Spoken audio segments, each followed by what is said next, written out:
Wa yatakallamuna bi kalamin la yafhamuhu. Menari dan berkata dengan bahasa yang Nabi Muhammad itu tidak paham, kan gitu. Faqala Rasulullah sallallahu alaihi wasallam ma yaqulun qalu Muhammadun abdun sholeh. Mereka berkata, Assalamualaikum warahmatullahi wabarakatuh. Halo teman-teman, ketemu lagi dengan Doa Bang Desa ya di channel Mr. Coach. Yuk mari kita ngobrol di channel ini. Yuk tetap berpuasa, tetap ngopi, ngolah pikir dengan share serius tapi santai. ya Mas, kita akan reaksi video Orleh Muslim tapi di channel satunya yaitu pemberantas kemaksiatan. Oh, punya dua channel. Itu kata Pak Idrus Romli ya. Coba kita simak fatwa terbaru dari Pak Idrus Romli ini kaum muslimin. Ada pertanyaan, Buya, bagaimana hukum baca sholawat atau zikir sambil berjoget-joget? Oh, jadi sekarang Pak Idrus Romli punya gelar baru ya, bukan lagi kiai, bukan lagi ustadz ya, tapi sudah punya gelar Buya. Buya apa buaya?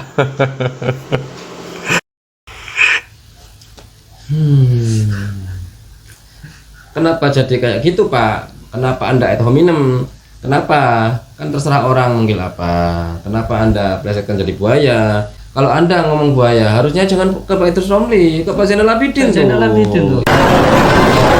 Sehingga bau dan lebih ajaibnya Pak, makanan yang paling disukai buaya itu bukan manusia. Coba kalau manusia habis makanannya apa? Lalat. Itu pakarnya itu Pakar Pak. terkait buaya itu. Aduh. Coba kita lanjut lagi videonya kaum muslimin. Karena sebagian bilang bid'ah dan sesat. Yang jelas itu hukumnya tidak apa-apa. Yang penting yang joget laki-laki, yang jogetnya tidak menyerupai gerakan-gerakan perempuan. Tuh ya, katanya nggak apa-apa. Yang jelas hukumnya nggak apa-apa. Yang penting yang joget itu laki-laki, nggak boleh berjoget menyerupai jogetan perempuan. Zakhar dari Anas bin Malik radhiyallahu an, ketika Rasulullah SAW datang ke Madinah, pulang dari sebagian peperangan atau perjalanan, ternyata laki-laki kulit hitam di Madinah itu menari-nari berjoget-joget di depan beliau sambil berkata, "Ja'a Muhammad rajulun shalih." Muhammad datang laki-laki yang baik. Dan Anas bin Malik tidak menyebut bahwa Rasulullah SAW melarang mereka. Jadi joget, zikir dan sholawat, jogetnya laki-laki dan tidak menyerupai gerakan perempuan itu gak apa-apa. Ya Allah Pak Idrus ya, ini terlalu memaksakan dalil lah kaum muslimin ya, terlalu memaksakan dalil. Diartikan yasfanuna baina yadai itu dengan berjoget ya, padahal itu bisa diartikan bahwa mereka ini hanya mengangkat tangan ya, memainkan tangan mereka, nggak mesti berjoget ya. Namanya orang kegirangan, ketika ada yang datang, itu kan biasa mengangkat tangan. Ya, biasalah. Ya, nggak harus disebut joget yang seperti itu, Pak Idrus. Oke. Kita akan buktikan siapa di sini yang memaksakan dalil atau siapa di sini yang memaksa harus menolak dalil ya. Orleh Muslim ini yang nggak ngerti apa-apa ini, dia mengartikan yasfinuna atau yasfanuna katanya dengan mengangkat tangan. Jadi Nabi datang angkat tangan. Seperti bos kena Ini bukan musuh. ketahuan Yang datang musuh. ini orang Habasa kulit hitam, katanya bukan musuh itu ya. Iya. Bukan musuh tiba-tiba angkat tangan bendera putih, red flag, bukan Pak. Nah, iya kan seperti orang perampok pencuri kan kalau ketangkep kan angkat tangan gini. Makanya. Atau katanya menggerak-gerakkan tangan. Apa gini? Gitu. Gimana prakteknya? Anda bagaimana prakteknya? Ayo, saya ingin tahu. Ini kan dia datang satu orang katanya ya. Di hadis yang dibawakan oleh Kiai Idrus Romli, yang datang satu orang itu. Tiba-tiba satu orang datang, biasa katanya. Satu orang datang, ini kan banyak orang sebenarnya. Tiba-tiba ada satu tuh. Datang ngangkat tangan. Ngapain? Apa gini-gini? Apa bagaimana? Yang dimaksud Anda biasa itu praktekkan seperti apa? Harusnya jika Anda mengartikan yasbinuna atau yasbanuna itu bukan dengan menari atau berjoget, hanya dengan mengangkat tangan, Anda itu dapat dari mana referensinya? Gak bisa baca Serta kitab kalau loh, iya Bos. saya nggak bisa Pernah baca itu loh kitab. di video itu, Bos. Oh iya, saya nggak bisa baca kitab. Itu wadidul huda, apakah asoddu anil huda, apakah al khusron? Wadidul huda Pak, bukan wadidul huda Pak. Karena Anda saya hitung 3 kali di situ. Berarti bukan kesalahan baca itu Anda itu. Emang nggak ngerti. Soalnya 3 kali. Wadidul huda, wadidul huda, wadidul huda. Lah tapi kok berani gitu loh. Saya kan Anda tampilkan mu'jam ma'ani atau mu'jam Munawir. munawir, munjid. Nah, yang katanya yasfinuna atau yasfanuna bukan hanya menari saja, artinya apa? Mana? Terus apa? Coba. Apa aja? Ayo coba. Kalau bukan menari apa saja? Ayo, saya ingin tahu. Pak, Harus terus- disebutkan. Ini kebiasaan orang ini, Bos ya.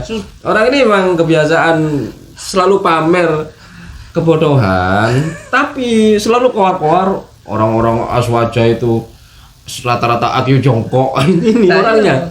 Baca Nah. kitab ya didau yuk. Nah, kayak gitu teman-teman. Sekarang kita buktikan bahwasanya yang memaksa harus menolak dalil itu ya Wahabi ya teman-teman. Pokoknya dalil walaupun sahih, walaupun hasan, apapun status hadisnya, kalau digunakan oleh kelompok selain Wahabi harus ditolak. Ya sudah. Itu prinsip katanya kalau Allah kalau Rasul. Dan tapi giliran ada kalau Allah kalau Rasul yang dipakai oleh orang lain harus ditolak. Ini kan palsu mereka teman-teman ya. Makanya kami males nyebut mereka itu salafi. Ya, Iya. males. Oke. Saya hanya kalau ada dalil saya pasti akan mengikuti yang terdepan. Ya, Ada dalilnya ada sudah. dalil ditolak. Terdepan dalam menolak maksudnya. Itu Pak Walid Basalamah itu. Ada dalil insya Allah kita yang terdepan melaksanakan untuk menutupnya, untuk menolaknya. Tadi yang di kitabnya Pak Idrus Romli itu yasfinuna atau yasfanuna kata orang tadi Bos ya. Kanat al-habasyatu yarkusuna baina yaday Rasulillah sallallahu alaihi wasallam wa yaquluna bi kalamin lahum Muhammadun abdun sholih. Ya. Bos ya. Di sini yarkusuna Pak, menari. Jadi memang artinya yasfinuna itu menari. Sama kayak musik-musiknya orang Habib-Habib itu apa musiknya? Zafin. Zafen kan ya, Iya. Zafin orang yang menari. Musik Zafin kayak gitu, Pak. Kemudian Nabi Muhammad bertanya, "Mada yaqulun?" Nah, kalau melihat yaqulun berarti bukan seorang berarti.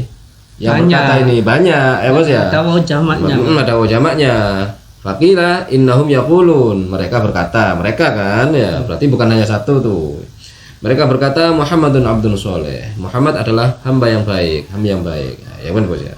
Nih, dan Nabi Muhammad tidak melarang hal itu. Itu, Pak. Kemudian bagaimana status hadis itu, Pak?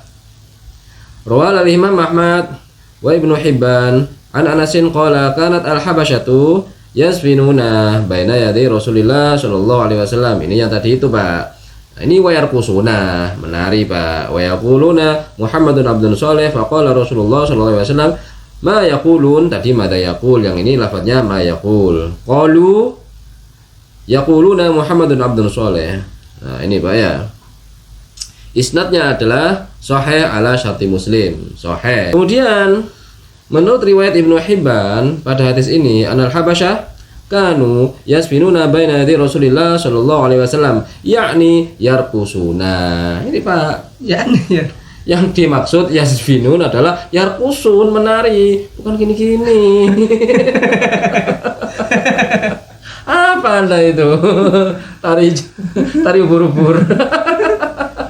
Dikira TikToker ini Habasyah. Mana ada itu, Pak? Wa yatakallamuna bi kalamin la yafhamuhu. Menari dan berkata dengan bahasa yang Nabi Muhammad itu tidak paham. Kan itu. Faqala Rasulullah sallallahu alaihi wasallam ma yaqulun qalu Muhammadun abdun soleh. Mereka berkata Muhammad hamba yang baik. Nah, ini isnadnya jayyid, sanadnya jayyid, bagus, Pak. Tapi kalau Wahabi, Pak, ya. Hadis ini memang Wahabi nih tidak sah dipakai untuk dalil diperbolehkannya menari sambil zikir, Wahabi. Tapi di kalangan Ahlussunnah wal Jamaah, kemudian siapa lagi? Syiah, kemudian Sufi, itu diperbolehkan gitu. Dan jangan sewot ente. Oh biasa lah mereka Sufi emang jadi satu loh. Jangan sewot gitu. Kenapa ente nggak punya temen tuh? Kenapa Wahabi sendirian saja ya? Nah, tapi faktanya nanti Wahabi ya ujung-ujungnya melakukan juga gitu. Karena apa? Karena memang fitrah manusia kayak gitu, Bos. Iya, Ya, pasti, Bos. pasti. Ketika menghormati seseorang yang dianggapnya sangat mulia, apapun dilakukan orang ini agar pujaannya itu tersenyum dengan cara apapun. Mau jadi badut lah. Ya, Bos. Ya. Jika kita mencintai seseorang dan seseorang itu terlalu agung, kan gitu, Bos. Kita ingin dilihat tuh, ingin cari perhatian. Gitu. Apapun selama nggak melanggar aturan-aturan orang yang kita agungkan itu. Oh, gitu ya, Pak. Kalau kita Iya, melanggar aturan-aturan yang orang diagungkan Iya. itu, bukannya dapat perhatian, kita dapat murka, kan gitu, Murka. Bos. Makanya kan gitu logikanya itu. Iya, Maka iya. menari kayak agar dia tersenyum. Iya. Toh saya pernah dengar orang menari nggak apa-apa di depannya, di depan beliau itu saya menari juga ah. Nah, apa jadi badut kayak biar beliau ketawa kan gitu, Bos ya. Iya, sekira Nah, dapat toh, perhatian. katanya saya dengar beliau punya sahabat juga yang lucu kan, dan sangat dan beliau senyum terus. Saya ingin jadi sahabat seperti itu yang membuat beliau tersenyum terus. Nah, itu fitrah manusia ketika dia mencintai seseorang yang agung, Pak. Supaya dapat Perhatian. Nah, itu, Pak. Intinya apa? Biar mendapatkan syafaat di akhirat gitu, Pak. Harus yakin bahwasanya Nabi Muhammad ini di bawah Allah. Dan begitu, Bos. Makanya di dalam sholat ketika beribadah pun Nabi Muhammad disebut tuh di dalam at-tahiyat. Kan begitu, Bos. Itu sebagai penyeimbang memang. Gitu. Oke, itu saja obrolan hari ini. Mudah-mudahan bermanfaat, mudah-mudahan mencerahkan, dan mudah-mudahan kita bisa bersikap bijak lagi. Yang baik-baik semuanya datang dari Allah, yang jelek-jelek datang dari kami. Mohon maaf. Wa akhirul kalam. Assalamualaikum warahmatullahi wabarakatuh. Waalaikumsalam warahmatullahi wabarakatuh.